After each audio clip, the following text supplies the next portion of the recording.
Now, I'm going to show you the next thing that's really important for mixing live, and I think is completely crucial, and that is helping your musicians to hear better. This is probably the biggest secret out there, you know. You want to help the live sound, the front of house mix. You make sure that those musicians can hear perfectly.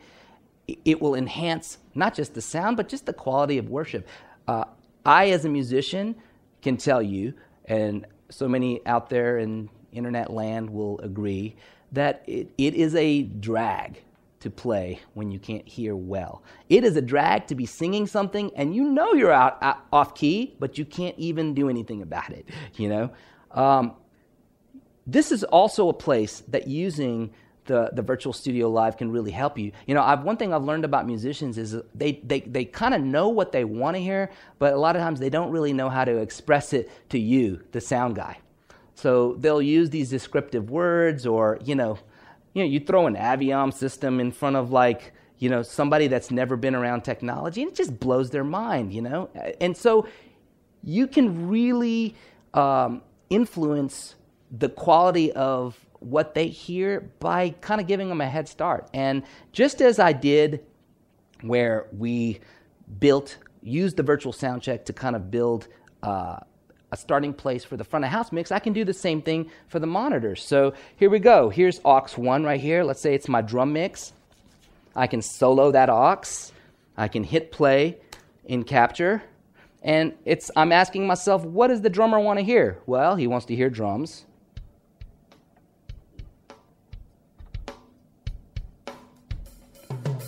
And he definitely wants to hear bass guitar, so I'll go to the bass guitar channel on 13. So he can lock in with the bass player. He's got to hear the worship leader. And a little bit of background vocals, maybe a little bit of the other instruments, okay? Now I can go to, let's say, the keyboard player's mix. And what does the keyboard player want to hear? Keyboards, okay, 11 and 12. Turn some keyboards up. Tons of keyboards. You know, a little bit of drums in there so they can keep in time. You know, a little bit of worship later. Maybe a little bit of vocals.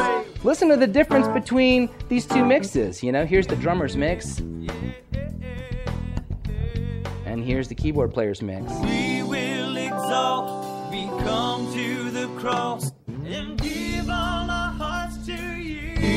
And you can imagine, you know, with different vocalists, they're all going to want to hear something different. You know, I was doing a recording session one day, and you know, I had this guy in the studio, and he had headphones on, and he was trying to explain what he wanted the headphones to sound like. So he says, "Hey man, can you make it sound a little bit more like milk?"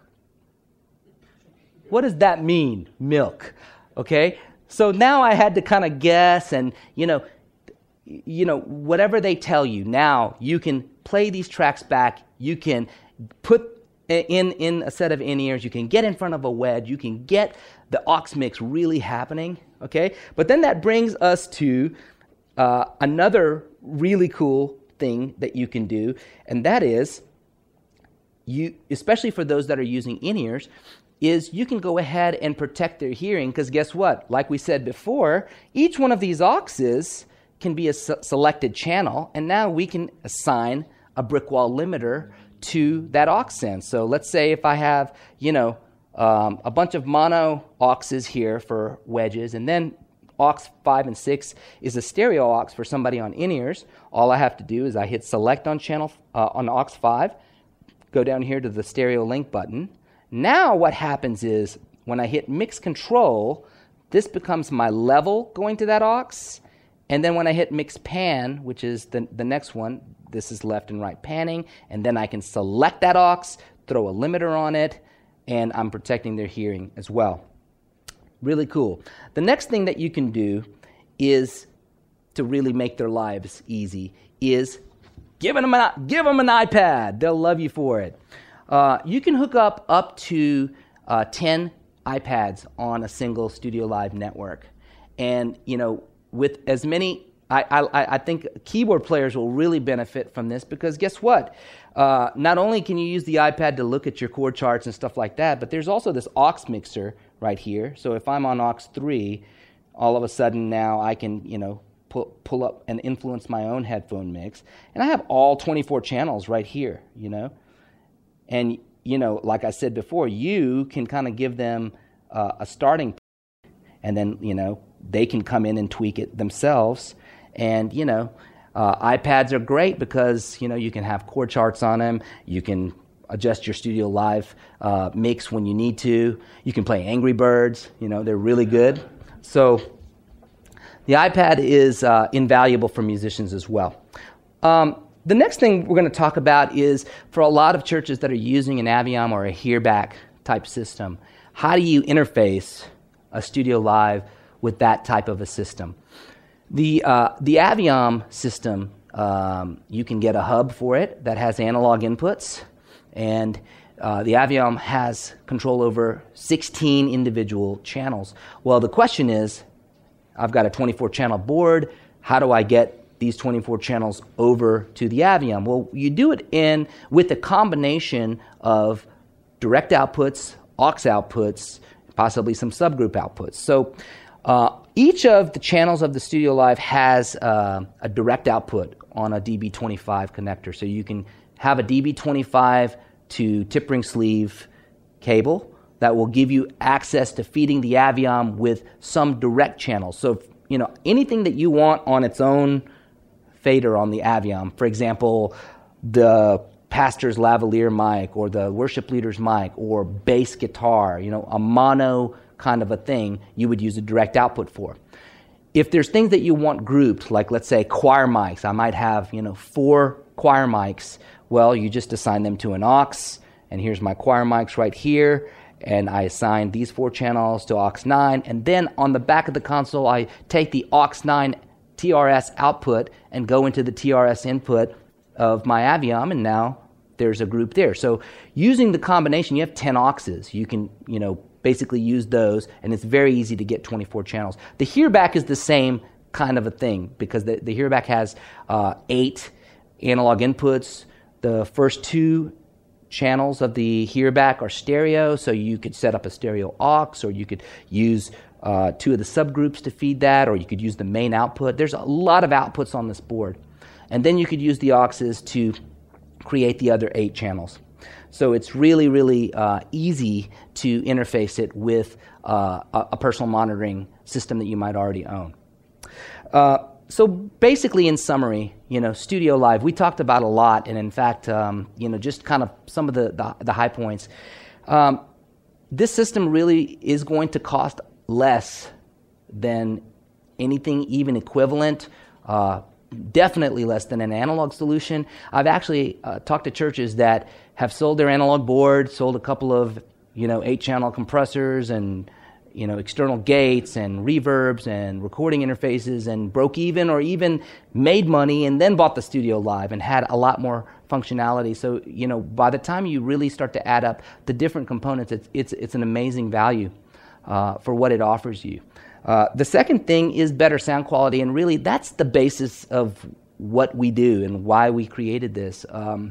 We're not interested in making a product that solves every problem, but there's a huge problem that has to be solved, and that is better sound and being able to hear things clearer. So we used great analog components and great A to D converters, analog to digital converters, to accomplish that. So it really does sound great, and you can talk to anybody that's used it, and they'll tell you that as well. The next thing is being easy to use. Digital consoles in general can be very scary, and they can be very complex. And a lot of people that are on analog, you can see everything in front of you, and it's pretty tactile, and the whole idea of paging through a bunch of menus. Well, you guys have seen sort of me get around on this board. There's not a lot of layers. I select channel 17. Channel 17 will never become channel 34, and it's a single layer on the main part of the control surface. So it's very, very easy to use. And, using the Virtual Studio Live interface, I mean, you really have a great graphical representation as well. For people that want to look at, a graphic EQ or having, a parametric EQ right here. I mean, it's just, for some people, they're just tactile people and they just want to be able to grab something right here. And then also for your volunteers that you're teaching and you're trying to get trained up. The next point is that it's going to really help your band to hear better. And, like I said, that's very crucial.